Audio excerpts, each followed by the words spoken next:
ఈ కోతులు చల్లగుండా ఏడికెళ్ళొస్తున్నాయో ఎట్లొస్తున్నాయో గాని మందలకు మందలే మోపై మనుషులను ఆగం పట్టిస్తున్నాయి.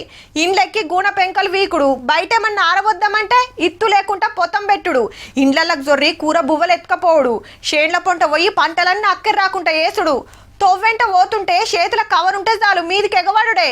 ఇగో గిట్లున్నది ఊర్ల పొంట. అడవిల గాసం దొరకక ఊర్ల బాట పడుతున్నాయి. మన తాను ఇట్లున్నది గాని గీడ చూడుర్రీగా.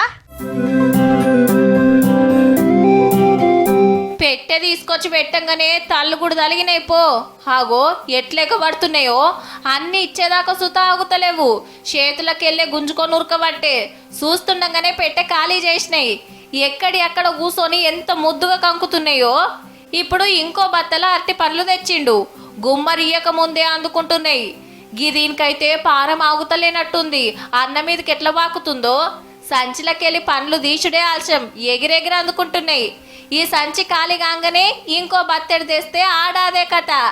అయోధ్యల కోతులను గీ తీర్లు అరుచుకుంటుండ్రు హనుమాన్ సేన అనే సంగపోళ్ళు. కరోనా వచ్చినప్పటి సంది నడుస్తుందట. ఎన్ని గుళ్ళున్నాయో అన్ని గుళ్ళ కాడికి పోయి కోతులకి ఇట్లా సేవ చేసుకుంటుర్రు. ఓ గుడికాడ చూడుండ్రి ఏం నడుస్తుందో.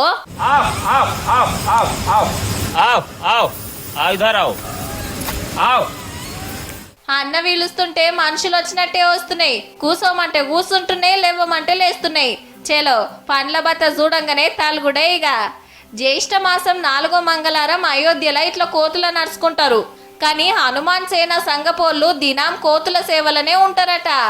पूरे 1 लाख बंदर के ऊपर ही हैं। तो यहाँ सेवा करने के बाद बीच बीच में हम मौका पा जाते तो मनिकापुर जंगल भी जाते, वहाँ तो कई लाख बंदर हैं।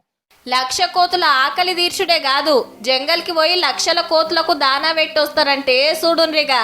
కోతులకు సేవ చేస్తే అంజన్నకు రాముల వారికి సేవ చేసినట్టే అంటుండ్రు. ఎవల నమ్మకాలు ఆళ్లే గాని జీవాల తిండి తిప్పలు అరుచుకుంటున్నందుకైతే తారీఫ్ చేయాల్సిందేనుల్లా.